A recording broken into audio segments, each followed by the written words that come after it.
Trade Efficiency with NACFE's Mike Roth and Friends.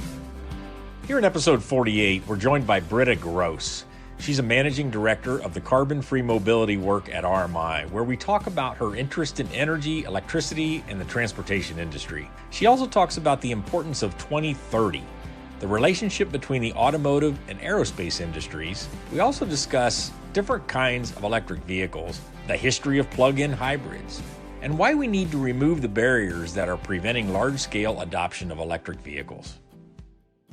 Today we have joining us Britta Gross, Managing Director of the Carbon-Free Mobility work at RMI. Hello, Britta. Thanks for joining me today. Hey, Mike. It's a pleasure to be here. Yeah, I'm kind of interviewing my boss today in some ways, so this should be fun, and I'm excited to do a little walk down history, a little bit of electric vehicles and where we're at now and where we think we're going. Maybe with a little focus on the lighter side with your experience. But before we dig in, this is about, Mike Roth's friends. And so do you remember when we met and became friends? So what I remember is it was probably right when I joined RMI about 2.5 years ago. And I remember a small conference room. I think you were there and a couple other guys. And someone was introducing you and said something about how you were living out of an RV and you were traveling around the country preaching your gospel of fuel efficiency. and that you were just with every, you were visiting every truck manufacturer, you're visiting every truck show in the country to talk about these things. So that was my introduction to you, and I couldn't wait to meet you. Yeah, I think, and I'll say why that intrigued you is that I think we go about change in a very similar way, Britta, you and I. It just kind of comes from who we are and our experiences. But, we're very kind of marketplace driven. The customers will demand things and the manufacturers will create them. And that's how change really occurs. So I think we're similar. And maybe that's why. But yeah, I remember that too. And it's been fun getting to know you over the years. So tell us a little bit about yourself, your career, and what you do now at RMI. Hey, love to. Yeah. So let's see. I'm an electrical engineer by training.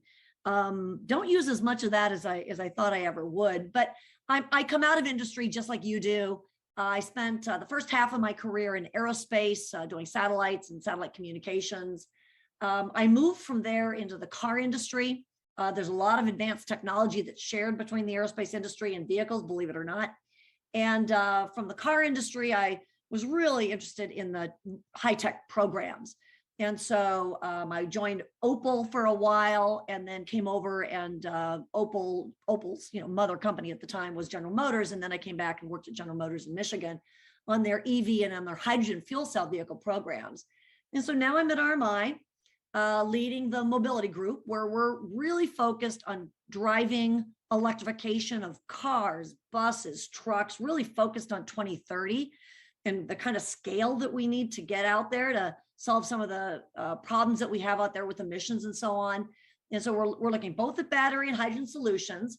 And then in my spare time, I'm here in Orlando, living in Florida, and so I'm on the commission of the Orlando Utilities. It's the Orlando Electric Utility, OUC, and there I get involved in what's going on the grid too. So I'm very interested in sort of energy and electricity and what's going on in the electrical system, and then what's happening, of course, all across transportation right now. So why 2030? I mean, I think, why 2030 a focus? And I think that's an RMI wide focus, but, we hear a lot of people making commitments and talking about 2040 and 50 and, kind of you get your eyes rolling like, wow, that's a long way off. And then, we're living in the now and making decisions over the next couple of years, but why 2030? Yeah, that's a really good question, Mike. If you look at what's happening across industry and the corporate world and even across governments, there's a lot of there's just broad agreement that we've got to get to some kind of net zero carbon point by 2050. And to do that, you got to look at what has to happen like right now to get to 2030 and 2040 goals on that pathway. And so if all we do, it always feels like a long time from now to talk about 2050. Oh, we got plenty of time. We'll let our kids worry about these problems. But when you sort of back out what the kind of reduction in emissions we need to see by 2040 and then back up to 2030, and even look at the next couple of years. These things are big decisions that take a long time to implement. Do we move off of coal and do more with solar and do more with wind? And what about transportation? You know, how it takes years to develop the technology you need on these vehicles, and a program might take 3, 4, 5 years to actually get on the road. So those decisions have to be made now so that some of the emission reductions can come by 2030. And so, so I mean, that's why the focus on the near term, because these things take many, many years to execute. And so we're really focused on the near term and what we should be doing right now. Yeah, it reminds me of a quote or something somebody I heard that said, if you want a shade tree, you should have planted it 15 years ago, but the second best time to plant that shade tree is today. There you go. Beautiful. Beautiful. So let's talk about electric cars. So take me back in your GM days. I mean, how long ago, when was it? Let's just like do a history warp here and go back. Tell us what years those were, and describe the situation that you were in and the industry was in those sort of days of the electric car. Yeah, let me walk you from aerospace into automotive first, because there's quite an interesting history out there. So I mean, I've always been interested in a challenge. I kind of mentioned that before. 25 years ago, back in the 80s and 90s, believe it or not, automakers were purchasing and buying up aerospace companies in order to diversify. Now, sort of the future may not have always looked like, hey, people will always be in cars. And so what else could they do? So they ended up, General Motors purchased Hughes Aircraft at the time. And in those relationships, there were things that were jointly developed, like think OnStar, think about anti-lock braking systems, the lunar rover kind of programs. These things were all done sort of jointly. Not to mention the way you design a vehicle, because in aerospace, of course, you don't get to crash 117 satellites just to prove it'll work when it's on orbit. In the automotive world, they really wanted to learn, is there a better way to design vehicles? Can we do more of it in the computer? Can we simulate safety testing and crash testing so that we don't have to go through so much time, not only, but also cost and effort to do some of these things. So there was this nice real relationship that grew between aerospace and automotive. At the same time that I was at Opel in Germany working on hydrogen fuel cell vehicles, and then at General Motors in Michigan in the early 2000s then, you have to remember that GM and others had been going through this, a little wave of EVs back in the 90s. And the battery, the technology was really not nearly as sophisticated as what we have today. But back then there was excitement about electric vehicles and maybe what they could offer. And there was a recognition that we needed to deal with not only carbon emissions on sort of a global scale, but also local emissions, just air pollution, tailpipe emissions in cities like Los Angeles and Houston and others. And so there was a wave in the 90s.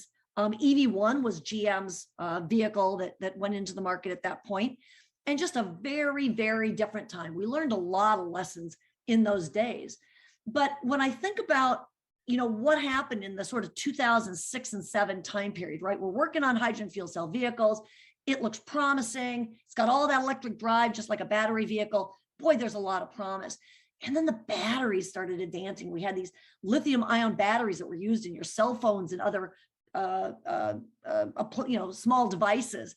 And I was like, wait a second, we see a path to actually putting these in a different form, much larger scale, putting these in electric vehicles. So in 2006, 2007, Bob Lutz, maybe some of you guys know the name Bob Lutz, and John Lochner at GM. Sure. Yeah. They sat down and on the back of a napkin designed the Chevy Volt and said, look, let's learn some lessons from EV1, which was a pure EV that went about 80 to 90, on a good day, maybe 100 miles. And they said, we got to deal with that issue. Most Americans drive only 40 miles a day.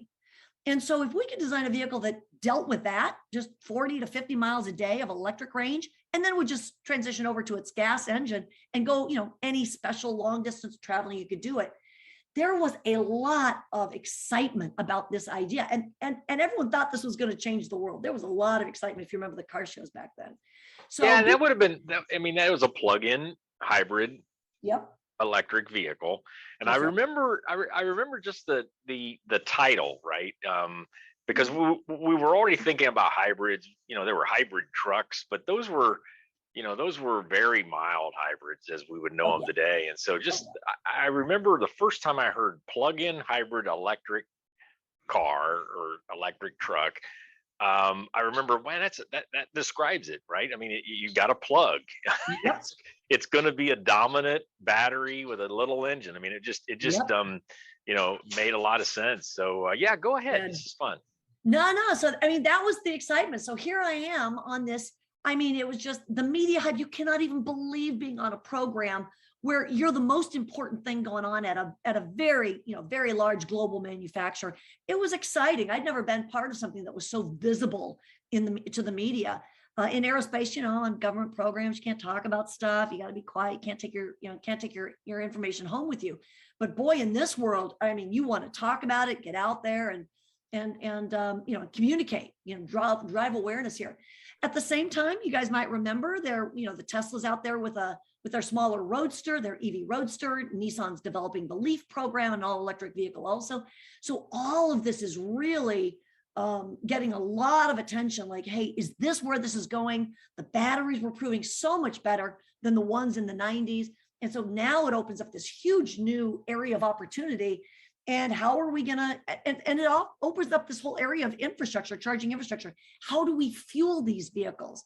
Home charging, workplace charging, public charging. So for me, it was this real excitement of pretty much two industries coming together. You got to fuel these things. You got to have energy sources for this. And and these vehicles are all electric. And so, where do you plug them in? How are you going to plug them in? Right. So recently I was talking to somebody about their own experience here with cargo vans. And they were working hard on a hybrid electric cargo van when just had a strategy session and come to this epiphany that let's just get rid of the engine. I mean, there's so much advancement so fast. Battery electric, and I think we're seeing that in passenger car where vast majority of the work is on pure battery. You mentioned 40 miles average drives, and why do we need the engine at all? And that engine, even if it's small, brings a lot of maintenance. It brings a lot of downtime potentially. It brings emissions of some order. So are we at a place where we won't see hybrids? That's a really good point. And GM stopped making the Volt for basically that exact reason. It was just a lot simpler to design a pure electric vehicle, battery electric vehicle, right? You don't have the two different powertrain systems and the same kind of maintenance and all that stuff. So GM made the decision on that basis, and the cost. You don't have to maintain the cost and develop a powertrain, an engine and a transmission in these vehicles. So yeah, I think that some of the manufacturers have seen that. I think that to be really honest, consumers really struggled to understand what a plug-in hybrid was. They just really never got it. That it basically can take care of all your driving around town 5 days a week. And if you go somewhere on the weekend, yeah, you just dip into your engine, go on the longer trips. Right. So I think that the understanding, the education awareness was really challenging. I am not going to say that plug-in hybrids don't come back again. I think that there are some. There's a lot of attention in Germany right now on the plug-in hybrid solution because folks do want that flexibility of fuel source and so on. So I think that I think I've got 3 in the driveway, by the way, 3 plug-in hybrids in the driveway that I've been driving, for 10 different years. The kids and I drive these vehicles. We love plug-in hybrids. So, but for all the reasons you noted, the battery electric vehicle, they're becoming so capable. The range, is increasing in leaps and bounds. Costs are coming down. Simpler technology, certainly maintenance of these vehicles is much lower than maintaining an engine, an ICE engine. So yeah, I see. Yeah, and so then right. And as our grid becomes cleaner, the all electric then becomes a much more sustainable solution. But before I kind of miss this, as we're looking back over the automotive business over the last 20 years, at the same time this excitement was growing, vehicles got huge, right? We got pickup trucks and big SUVs. I mean, we had does that almost conflicts with Yeah. this, doesn't it, in some Oh, ways? yeah. Really, really astute comment, Mike. Absolutely right. And it's funny, after the recession in 2008 and 9, there was a dip again in big cars. People were going into the smaller, more fuel efficient vehicles. And then we just saw it just increasing, just the market share of crossovers and SUVs and pickup trucks in that period from 2012 to 2017, let's say, just incredible shift in consumer taste. And this was not just an American phenomenon, right? This was happening in Europe, it was happening in Asia, et cetera. So this was a global thing that was changing. So, and you're right, all it did was make it harder to put batteries in these vehicles, because now you got to move a lot of weight with an equally heavy battery, and it takes more battery, and that drives cost. And now you're putting it in these big vehicles. So yeah, it was a cycle in there that made it more challenging than just putting a battery into a much smaller, four-door sedan. Before we move on, I've got to, and I'm going to another subject, but I got to share that I think one of the root challenges here is that we all own our own car in the United States, and so we don't like this whole idea of car sharing, or this whole reality of car sharing is, it's really hard because we don't even share within our own households.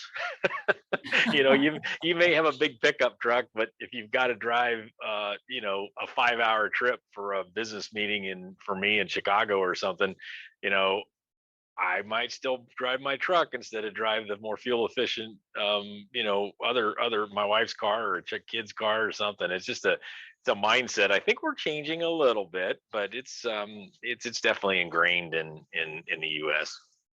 Yeah, for sure. Car ownership is a big deal. And to be really honest, we do need to look at that equally to make sure that we're checking ourselves on how many miles we travel and the emissions that are coming out of our vehicles. I mean, all of this adds up to sort of some other problems that we're causing in society with emissions. And so we do have to look carefully at not only the kind of car we drive, but where we're driving, how far we drive, and so on. So I think it's all should be right. So this movement from gas to hybrids to battery electric vehicles, in some ways it makes the vehicle simpler, but pushes the challenge to the utility grid. So tell us a little bit about what you're working on with respect to making the infrastructure more available quicker and at less cost, and then maybe weave in your work at the in Orlando, because there you're kind of walking in the utility shoes as a commissioner there. So what about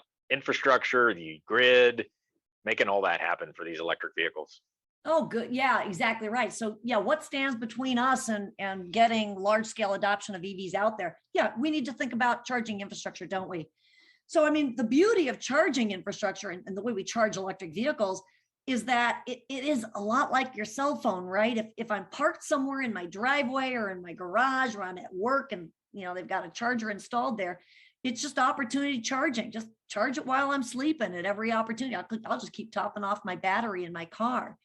And so there's a need for some public charging, of course, because you're going to want to, know that you have the capability to drive across country if you do want to, or visit your aunt's house and get those kinds of longer trips done, and occasional maybe business trips too. So you got to look at sort of that whole combination of what are we going to do with residential charging? Is it as simple as charging, in your driveway? And the answer is, well, yeah, if you've got access to an outlet in your driveway, you can just plug into a regular outlet. I've been doing that for 10 years. And so, so you got home charging, but not everybody has a single family home. So you got folks that live in apartments and condos, and we don't have building codes yet that sort of say, hey, when you're building a new apartment or condominium or even a home, make sure there's just an outlet, an extra place in the garage or in the parking spot that would allow a future EV owner to plug in that electric vehicle. So those are things that we work on, is what are the barriers to charging these vehicles? What prevents us from getting, every consumer into an EV in the next, 8, if not, 10, 15 years. So those are some of the things we look at. You look at workplace charging, you look at public charging, how fast do chargers need to be delivering power into vehicles? Because if you're on a highway trip, you don't want to stand there for an hour. So we're trying to get charging speeds faster, up to 350 kW right now what's being built and what's in some areas of the country and what some of the manufacturers are designing to. So we're all trying to get to that point where you're maybe plugged in and charging for like 15 minutes. Wouldn't that be great if we fully top off a battery, a large battery? Yeah, we're talking, in the truck side, we're talking a megawatt or more. But go ahead. There you go. So I'm talking about smaller vehicles here. That's always good when you and I get together and talk about the differences here. So, I mean, you got to think about the charging infrastructure. And then, of course, and things like permitting is taking too long to get permits delivered. And that means zoning and parking rules and all that stuff for wherever you want to site a charger. So we get involved in sort of the market barriers that are preventing, private market players from getting into the market and investing in charging infrastructure. What keeps people from putting and dumping money into making this charging infrastructure real? We look at the cost of the charging infrastructure. We want to make sure it's affordable for consumers. It should be affordable for truck drivers. It should be affordable for fleet operators. So everyone should just so that everyone has a better understanding of how you can save, even 2/3 of the cost of fueling a truck on diesel or gas should, be a nice reduction in the fuel cost for charging an electric, car or bus. So I think there's really nice operating savings there. That are really important to consider when you're talking about this stuff. And then you sort of go to the grid side and say, but like, can the grid handle all this? And I think the way I look at the grid is that, back in the 50s, right, we didn't have kitchen appliances, and there was this big wave of electrifying kitchens with stoves and ovens. And then slowly, a little bit later, the microwaves came in, and this all happened. This was a big load on the grid. And then air conditioning came in the 60s and 70s, and folks that were living in very hot climates were starting to install air conditioners. So the utilities had to get ready for that load. And now we're just looking at transportation. Here's this next big load coming. The beauty of transportation is that the on-road vehicles are probably the largest load to ever come along, but it's also the smartest and most flexible load. Because when we're sleeping, do we really care if our car is charging at 9 o'clock at night or 3 o'clock in the morning? No, not for that sort of every night kind of charging. There's a lot of flexibility there. So the utilities are going to take advantage of that for the benefit of the grid and not have to design too much more generation. So I think those are sort of the things that come to mind about how important it is to get the grid right while we're getting transportation right. Right. And we're getting close to running out of time. It always flies, Britta. But as you've been talking and we've been, thinking about passenger car electrification, almost every one of your comments was going through my mind. How does this affect what we're doing on heavier duty vehicles, buses, trucks, and so forth? And, much of it applies, but it just feels like it's, it just sort of explodes. The benefits are bigger. The challenges are bigger. I mean, we're talking about, looking at, today having electrifying trucks that can go 200 miles, much heavier weights than cars. And then ultimately, the idea of a 500 mile, 80,000 pound, which is the GVW limit, truck that can operate for 10, 11 hours on a single charge or a small opportunity charge. So how do you view trucks in this whole dynamics? Yeah, I think what's trucking is really exciting, isn't it? And what's really interesting about trucking, it's not homogeneous. There's so many flavors of what goes on in the trucking industry, right? Some medium duty trucks are hauling potato chips, and some of the heavier duty trucks are hauling big, heavy beverages. Some are going long haul across the country. Some are just back, out and back to a depot at night so they can easily charge there at the depot. So I think that what's really interesting is carving up the trucking sector. And NACFE, you at NACFE have done such a nice job of sort of trying to segment out what is easily electrifiable across the trucking sector. And then what's up here at the more challenging end. There are some transit bus routes that they're tough, right? They're going through mountainous areas. They got the longer routes. And you look at the long haul trucks and the heavier trucks, and you start to say, well, that's maybe a role for hydrogen, because hydrogen's got that longer range, quicker fueling. It's an electric drive too, and it's got pathways to zero emission production. So it's got all these good benefits, a little bit more complex at this point. But you start to see that it may not also be a homogeneous battery solution here. We're going to watch that. We're certainly on top of it and trying to help fleet operators and manufacturers understand the trade-offs.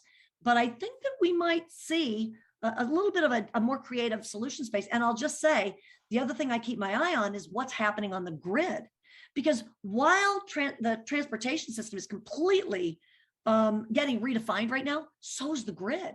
They're trying to go to 100% renewables, solar, wind, landfill gas. It's going 100% renewable. Well, that means a lot of storage. Well, how do you store energy on the grid when there's cloud cover or the windmills stop turning? Well, batteries, hydrogen storage. So you can see where these two worlds are like, well, we might need hydrogen storage on the grid to serve that purpose, as we add more and more renewables over the next 5, 10, 20 years. But maybe that also then aids us in the way we look at fueling heavy duty trucks in transportation. So there is such an opportunity right now coming together, the way we transform two industries at the same time. Yeah, so it's so exciting. I mean, I'm going to have to probably wrap it up there. Well, I guess, you bring such passion and excitement, can-do attitude around all of this. Maybe as we close out, what's one or two areas that you see that might be a gap to making this happen, or that we really need to focus on, or to accelerate it? Are there one or two things? I know there are a lot, but there are one or two that keep you up at night trying to figure out? You know what? I'm just going to say one is getting grid ready. Get that grid ready. We got to make sure that wherever you want to put in charging stations, the grid is ready to accommodate that. Think about where trucks migrate in cities, right? These big warehousing districts. We got to make sure, because this was not how those systems, the electrical system was designed. It was to keep the lights on and maybe to help, move some machinery around, but it was not to power all those trucks that are coming into these depots. So we've got to get the grid ready. That does keep me awake. And the way we solve charging infrastructure. And then I guess I'm just going to say, getting cost out of infrastructure. If this can't be a solution that just, continually needs sustained public funding, local, state, federal funding to keep it going. We've got to transition this to the market. And so market players will only invest money where there's less risk. And you take risk away when you get cost out of the system. So we're very, very driven to address those barriers that are actually driving cost into the system. The time it takes to bring power to a site, or the time it takes to permit things. Those are all kind of cost drivers. And so, being in that part of the business to look at the cost of these systems and how you encourage consumers and fleet operators to move to electrification is all going to depend on the affordability. And that's really one of the primary things we focus on. Britta, it's always good talking to you, and it's been fun to let a few other people listen in as we record this podcast. So thanks for being with us, and best wishes moving forward. Oh, thank you, Mike. It's always a pleasure to talk to you too. Freight Efficiency with NACFE's Mike Gross and Friends.